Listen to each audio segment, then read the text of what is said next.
हरियाणा की सियासी लड़ाई गर्मा गई है। हरियाणा में दिग्गजों का नामांकन जारी है। सीएम नायब सैनी नामांकन कर चुके हैं। लाडवा सीट से वो नामांकन कर चुके हैं। पूर्व सीएम भूपेंद्र सिंह हुड्डा ने भी नामांकन कर दिया। गड्डी, सांपला, किलोई विधानसभा से नामांकन किया। अब देखिए, हरियाणा में चुनाव प्रचार जोरों पर है और साथ ही साथ बीजेपी, कांग्रेस और क्षेत्रीय दलों का प्रचार सभी 90 सीटों पर 5 अक्टूबर को चुनाव है और उसको लेकर जो पार्टियां हैं हरियाणा में, चाहे वो इनेलो की बात हो, कांग्रेस की बात हो, बीजेपी की बात हो, जेजेपी और आजाद समाज पार्टी के गठबंधन की बात हो या फिर आम आदमी पार्टी की बात हो, सभी अपने अपने स्तर पर चुनावी प्रचार कर रही हैं। 3 तस्वीरें आपकी टीवी स्क्रीन पर, जहां पर सीएम नायब सिंह सैनी ने नामांकन दाखिल किया लाडवा सीट से। पूर्व सीएम भूपेंद्र सिंह हुड्डा ने अपना नामांकन दाखिल किया है। गढ़ी, सांपला, किलोई से उन्होंने नामांकन दाखिल किया। तो वहीं भारतीय पहलवान विनेश फोगाट ने अपना नामांकन कर दिया है। जुलाना सीट से उन्होंने अपना नामांकन किया। साथ ही कई जो बयानबाजी हैं वो भी हरियाणा चुनाव में अब देखने को मिल रही है। जब से विनेश फोगाट कांग्रेस में शामिल हुई हैं, कांग्रेस की उन्होंने जब से सदस्यता ग्रहण की है, उसके बाद से भी जो सियासत है हरियाणा की वो गर्मा गई है। अगर हरियाणा के चुनाव की बात करें, जो चुनाव है इस बार वो असमंजस की स्थिति में चुनाव बना हुआ है। कई तरह की चीजें इस बार चुनाव में सामने आ रही है। और चलिए, इसी पर ज्यादा बातचीत के लिए, ज्यादा विस्तार से जानकारी के लिए हमारे साथ हमारे संवाददाता ईशा ठाकुर हमारे साथ लाइव जुड़ चुकी हैं। उनका रुख करेंगे। ईशा, देखिए, हरियाणा चुनाव की बात करें तो लगातार चुनावी प्रचार प्रसार जो है वो जारी है पार्टियों की ओर से, चाहे वो जेजेपी या फिर आजाद समाज पार्टी के गठबंधन की बात हो, कांग्रेस हो, बीजेपी हो या फिर जो अन्य दल है उनकी बात हो, सभी पूरे जोरों शोरों से चुनाव प्रचार में जुटे हैं। माहौल क्या कुछ दिखाई दे रहा है हरियाणा में?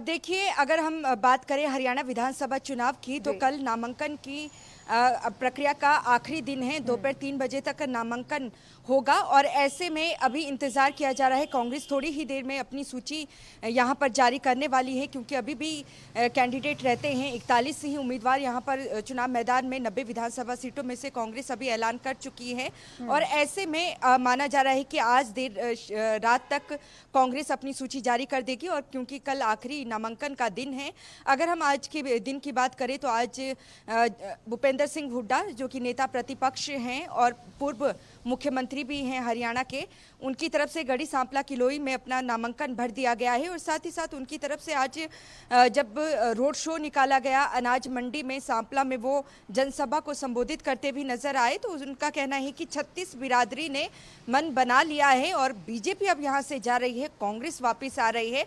और यहाँ पर देखिए, भूपेंद्र सिंह हुड्डा एक बड़ा चेहरा है कांग्रेस के। और जब हमने देखा था 2019 में भी भले ही 31 सीट आई थी कांग्रेस की, लेकिन जो कांग्रेस के विधायक हैं उनको एकजुट भूपेंद्र सिंह हुड्डा ने रखा था। और भले ही अभी कांग्रेस यहाँ पर मुख्यमंत्री के चेहरे का ऐलान ना करे, लेकिन जो चेहरा कोई हो सकता है, फिलहाल भूपेंद्र सिंह हुड्डा ही हैं जो मुख्यमंत्री का चेहरा हो सकते हैं। लेकिन ये भी कयास लगाए जा रहे हैं कि अगर प्रचंड बहुमत यहाँ पर कांग्रेस को मिलती है तो कर्नाटक और हिमाचल प्रदेश में जो कुछ हुआ, सभी ने देखा कि जो चुनाव है हिमाचल में वीरभद्र सिंह के नाम पर लड़ा गया था, लेकिन इन सुखविंदर सुक्खू को वहाँ पर मुख्यमंत्री बना दिया गया। तो ऐसा भी हरियाणा में देखने को मिल सकता है। लेकिन भूपेंद्र सिंह हुड्डा की बात करें, बड़े तजुर्बेदार नेता हैं। अगर ऐसा होता है तो वो कोई खेल खेल सकते हैं और यही वजह है कि वो अपने नेताओं को एकजुट होकर लेते हुए चल रहे हैं। उन्होंने भी आज नामांकन भरा है। दूसरी तरफ अगर जुलाना की बात करें, हॉट सीट बनकर यहाँ पर रह गई है। विनेश फोगाट ने भी आज नामांकन किया है। उनके नामांकन में दीपेंद्र हुड्डा, जो कि भूपेंद्र सिंह हुड्डा के बेटे हैं, रोहतक से लोकसभा सांसद हैं, वो भी मौजूद रहे हैं। और यहाँ पर देखिए, जो रोचक तथ्य अब निकल कर सामने आ रहे हैं, भले ही कल आखिरी दिन हो नामांकन का, लेकिन रणदीप सिंह सुरजेवाला जो चुनाव लड़ना चाहते थे, लेकिन अब कैथल सीट से अपने बेटे को वो चुनाव लड़ाएंगे। आदित्य सुरजेवाला के पक्ष में आज कैथल में उनकी तरफ से नामांकन रैली भी की गई। हालांकि अभी तक उनके बेटे के नाम की घोषणा यहाँ पर नहीं की गई है और जिस तरीके से वो कैथल में रैली को संबोधित करते नजर आए, तो इससे यही लग रहा है कि जो आला कमान है वो कैथल से आदित्य सुरजेवाला को ही टिकट दे सकती है। हिसार सीट की अगर बात करें तो वहाँ कलायत जो विधानसभा क्षेत्र है, वहाँ से हिसार से जो कांग्रेस के सांसद हैं जयप्रकाश, वो अपने बेटे को नामांकन भरवाना चाहते हैं। आज उन्होंने भी अपने बेटे के पक्ष में प्रचार किया है। और दूसरी अगर महत्वपूर्ण आज की सीट रही है नामांकन की, तो वो अटेली रही है। केंद्रीय राज्य मंत्री हैं मोदी सरकार में राव इंद्रजीत, जो लगातार ये कहते आ रहे हैं कि भले ही मुख्यमंत्री का चेहरा यहाँ पर नायब सिंह सैनी को घोषित किया हो, लेकिन दक्षिण हरियाणा ही नहीं बल्कि हरियाणा की पूरी जनता ये चाहती है कि मुख्यमंत्री राव इंद्रजीत हो आने वाले समय में। अभी भी वो इस तरीके के बयान देते नजर आ रहे हैं। आज अपनी नामांकन प्रक्रिया में, अपनी बेटी की नामांकन प्रक्रिया में वो मौजूद थे। अटेली से आरती राव ने चुनाव ताल ठोकी है, आज उन्होंने नामांकन भरा है। एक अन्य महत्वपूर्ण जो नाम है वो अनिल विज का है। देखिए, नायब सिंह सैनी को जब यहाँ पर मुख्यमंत्री बनाया गया मनोहर लाल खट्टर को हटाकर, और सबसे पहले यहाँ पर बीजेपी की तरफ से किसी ने बगावत की थी तो वो अनिल विज ही थे। उनका कहना था कि तजुर्बे में अगर देखा जाए तो उन्हें नायब सिंह सैनी से ज्यादा तजुर्बा है, ऐसे में मुख्यमंत्री नायब सिंह सैनी को नहीं बनाया जाए। नाराज काफी थे और ऐसे में उन्होंने कैबिनेट का जो पद उन्हें दिया जा रहा था उसे भी ठुकरा दिया। हालांकि बाद में बीजेपी ने उन्हें मनाया नहीं। अंबाला कैंट से उन्होंने आज नामांकन भरा है। और हालांकि और देखिए, नायब सिंह सैनी अनेक नेताओं के जो नामांकन प्रक्रिया में वो शामिल हो रहे हैं। हालांकि थोड़ी देर पहले ही वो मुलाना में जो कि अंबाला के इन चुनाव की दृष्टि से देखा जाए तो देखिए, अगर अंतरकलह की बातचीत यहाँ पर की जाए, बीजेपी की जो फिलहाल की जो स्थिति सबके सामने है, जो खबरें सामने आ रही घर वाले और बाहर वाले की, वो हम सबके सामने है। और कांग्रेस की बात करें, अगर कांग्रेस हरियाणा की बात करें तो काफी समय से भूपेंद्र सिंह हुड्डा हो, कुमारी शैलजा, रणदीप सुरजेवाला, इनके बीच में अंतरकलह की खबरें सामने आती रही है। क्या लगता है, क्योंकि देखिए दोनों ही मेजर पार्टियां हरियाणा में, दोनों में अंतरकलह की खबरें सामने आ रही है, कितना प्रभाव माना जा सकता है या फिर कितना बेनिफिट माना जा सकता है जो अन्य क्षेत्रीय दल हैं उनके लिए?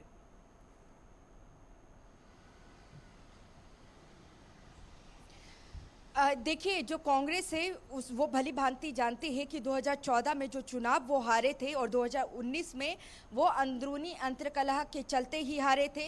भूपेंद्र सिंह हुड्डा का एक गुट है और उनके विरुद्ध जो गुट खड़ा हुआ है वो कुमारी शैलजा और रणदीप सिंह सुरजेवाला का है, जिसमें किरण चौधरी भी उस वक्त शामिल थी। लेकिन अब देखिए, राज्यसभा सांसद है बीजेपी की तरफ से किरण चौधरी, और यहाँ पर कांग्रेस कहीं ना कहीं अपना कदम फूक फूक कर रख रही है। यही वजह है कि टुकड़ों में पहले सूची जारी यहाँ पर कांग्रेस की तरफ से की गई और उतनी बगावत नहीं नजर आई। यहाँ पर देखिए, रणदीप सिंह सुरजेवाला जो चाह रहे थे चुनाव लड़ना, राजस्थान से राज्यसभा सांसद है कांग्रेस के, लेकिन अब कांग्रेस ने भी, आला कमान ने उन्हें मना लिया है, वो चुनाव नहीं लड़ेंगे। उनके बेटे यहाँ पर चुनाव लड़ेंगे। अगर उनके बेटे यहाँ पर चुनाव लड़ते हैं तो भूपेंद्र सिंह हुड्डा के लिए रास्ता बिल्कुल साफ हो चुका है। मुख्यमंत्री अगर प्रचंड बहुमत से कांग्रेस बनती है, पूर्ण बहुमत से बनती है, तो भूपेंद्र सिंह हुड्डा के लिए कहीं ना कहीं रास्ता साफ रहेगा। दूसरी बात करते हैं कुमारी शैलजा की, जो कि लोकसभा सांसद है सिरसा से। वो फिलहाल नाराज चल रही थी क्योंकि यहाँ पर अगर जितनी भी सीटें अभी तक मिली है कांग्रेस की उम्मीदवारों की सूची जो जारी हुई है, उसमें जितने भी विधायक हैं वो भूपेंद्र सिंह हुड्डा के समर्थक हैं। इसके अलावा भूपेंद्र सिंह हुड्डा के समर्थक जो विधायक हैं उन्हें टिकट दी गई है, उनके समर्थक जो अन्य नेता हैं उन्हें टिकट यहाँ पर दी गई है, चाहे पूर्व नेता हो, चुनाव भी हारे, उन्हें टिकट दी गई है। और रणदीप सुरजेवाला और कुमारी शैलजा की अगर बात करें तो सुरजेवाला अब अपने बेटे के लिए ही टिकट चाहते हैं, इसलिए कैथल में ही वो लगातार चुनाव प्रचार करते नजर आ रहे हैं। और कुमार शैलजा के बहुत कम समर्थकों को यहाँ पर टिकट दी गई है, मात्र 4 समर्थकों को। ऐसे में जो कांग्रेस है बड़े कदम फूक फूक कर रख रही है। बीजेपी के लिए स्थिति अच्छी नहीं है। सुरेंद्र लाठर की अगर बात करें, जो जोलाना हॉट सीट यहाँ पर बनी हुई है, वो बीजेपी छोड़कर इनेलो में शामिल हो गए हैं और इनेलो ने उन्हें चुनाव मैदान में यहाँ पर उतारा है। कैबिनेट मंत्रियों के यहाँ पर बीजेपी ने टिकट काटे हैं। रानिया से टिकट चाह रहे थे कैबिनेट मंत्री, जो कि जेल विभाग और बिजली विभाग जिनके पास था, रणजीत सिंह चौटाला, वो निर्दलीय चुनाव लड़ रहे हैं। और जेजेपी यहाँ पर ने ऐलान कर दिया है कि वो रणदीप सुरजेवाला का समर्थन करेंगे। और दूसरी अगर हम बात करें, कुरुक्षेत्र से नवीन जिंदल बीजेपी के सांसद हैं, लेकिन उनकी माता के लिए वो टिकट मांग रहे थे। ठीक है ईशा, क्योंकि देखिए अगर ये अंतरकलह की जो खबरें हैं वो लगातार कहीं ना कहीं देखने को मिल रही है, चाहे वो बीजेपी की बात हो या फिर कांग्रेस की बात हो। लेकिन इन सब के बीच में आपसे जानना चाहेंगे, जो स्थानीय मुद्दे हैं, जो जनता से जुड़े हुए हैं वो कौन से मुद्दे हैं जो जनसभाओं में उठाए जा रहे हैं, या फिर जो पॉलिटिकल पार्टी के जो लीडर्स हैं वो जनता के सामने रखते हुए नजर आ रही हैं, जिनका समाधान कहीं ना कहीं जनता चाहती है कि अगर चुनाव जीत की कोई पार्टी आती है तो इनका समाधान जरूर हो।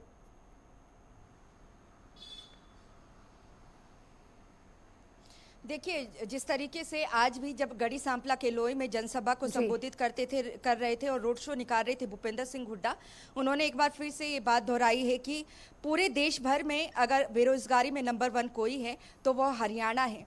और बेरोजगारी सबसे बड़ा मुद्दा यहाँ पर बना हुआ है। दूसरा, अगर बड़े मुद्दे की अगर बात करें तो वो किसानी मुद्दा है। किसानी बड़ा तबका यहाँ पर भारतीय जनता पार्टी से नाराज चल रहा है।